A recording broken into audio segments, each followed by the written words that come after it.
Okay, we're going to be looking at solving simultaneous equations where we've got one linear equation and one quadratic equation. So let's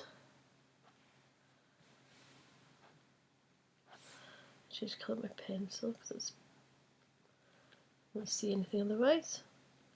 Okay, so let's consider two lines. Let's consider y equals x squared minus 4 and y equals 2x minus 1. Now 2x minus 4 is a quadratic equation and 2x minus 1 is a linear equation. So let's draw a little sketch to see where they are. So,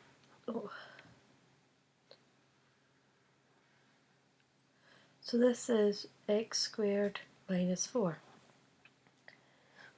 And there, and about here.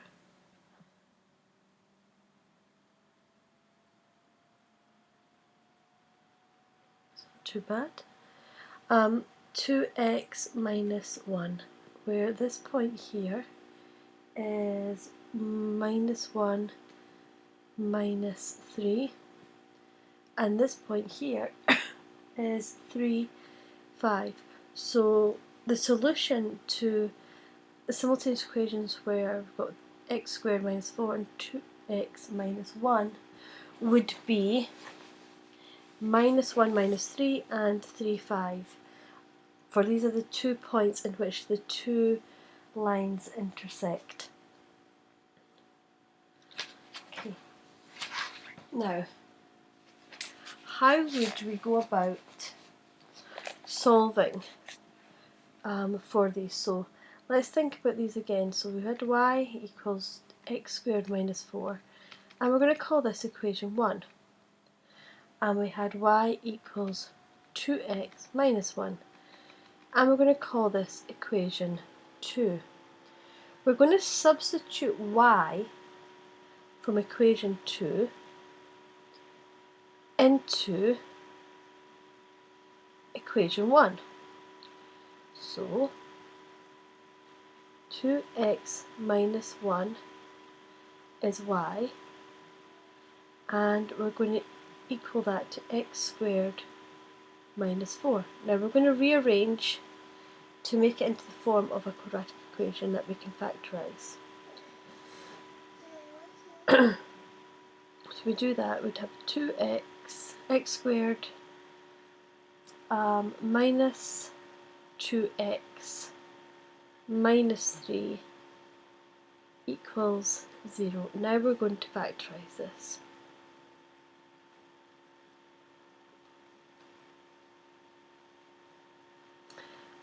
We get plus 1 and we get minus 3, so x would be minus 1 and x would be 3, and if we substitute that back into one of the original equations, we'll get y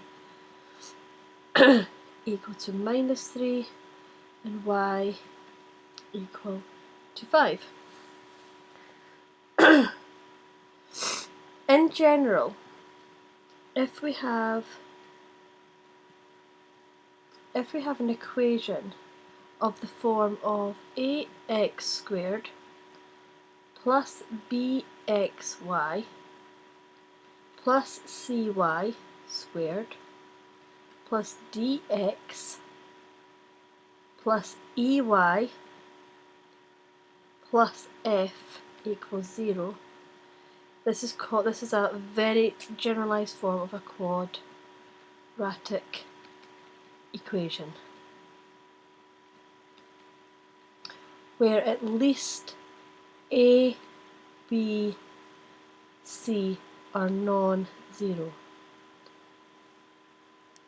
So some of them could be 0, but you need at least one of them not to be 0. So our technique for solving the linear and quadratic equation will work for these more general quadratics too. So we're going to look at a much more tricky example. So let's think of 2x plus 2y, doesn't matter, equals 7, and x squared minus 4y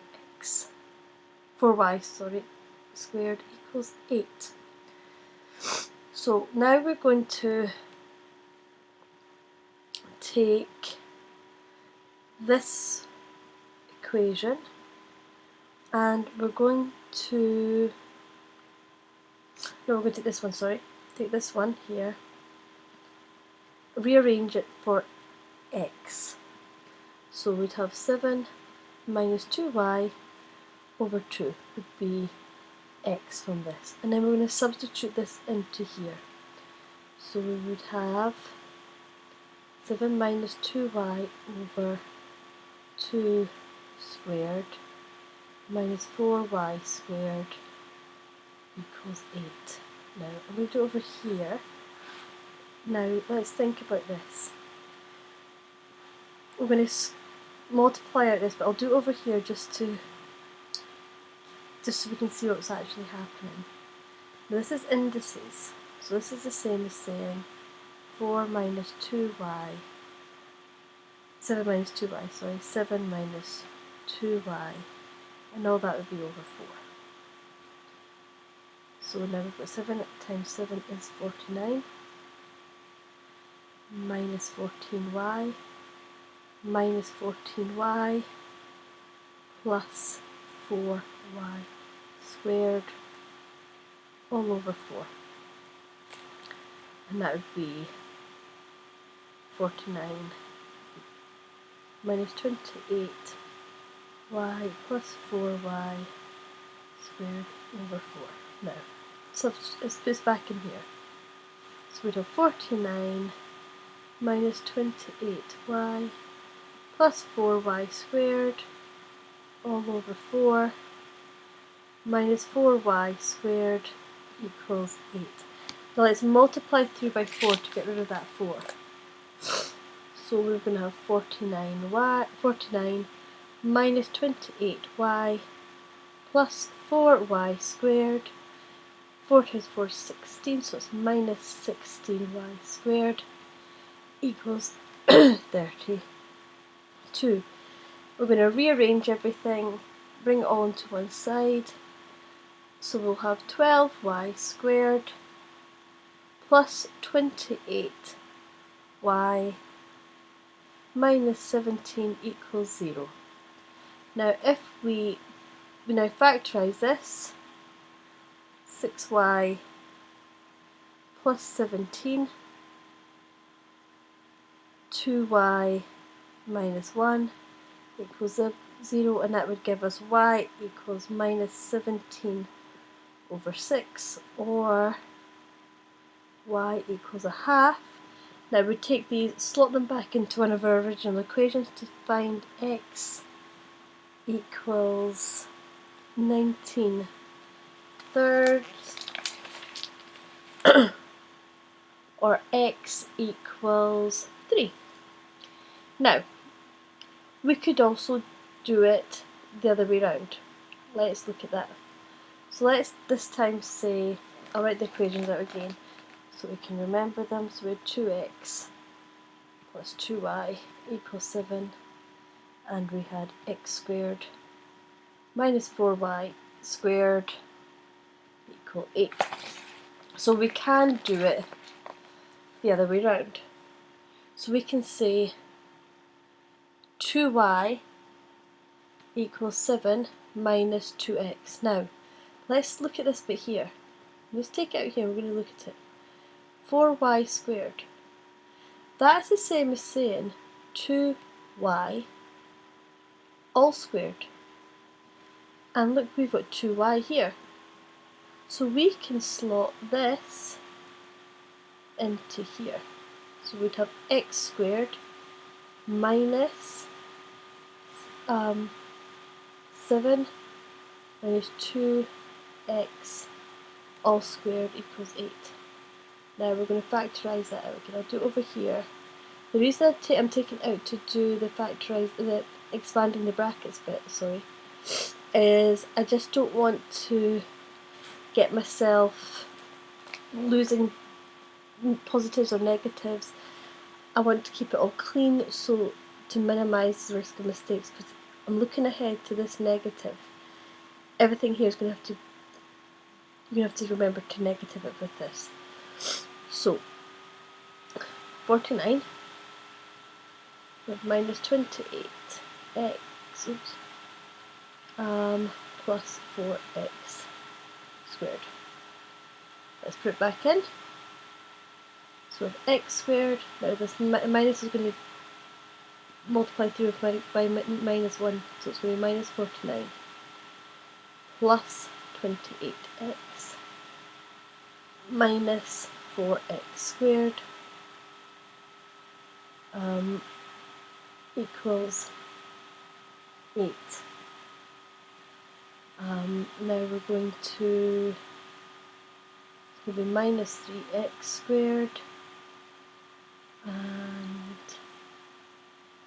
then it's going to be plus 28x, that's going to come over here to minus, so it'll be minus 57 equal 0. Let's change the signs round. 57 equals 0. Now we're factorising this. So if we factorise this, we get 3x minus 19 x minus 3, so we have x equals 19 over 3, or x equals 3. Plugging that back into one of our original equations, we'll get y equals to minus 17 thirds, not sixths, not thirds, sixths, and y equals a half. When you first come to solve one of these, you look at your original equations and just spend a few moments, even play with the rearranging of them, and see what and just to get an idea and a handle on which equation would be best to rearrange and substitute back into the other equation. Because you may find that by exploring it a wee bit before you jump in, you might be able to find that one route will be easier than the other. I hope that helps.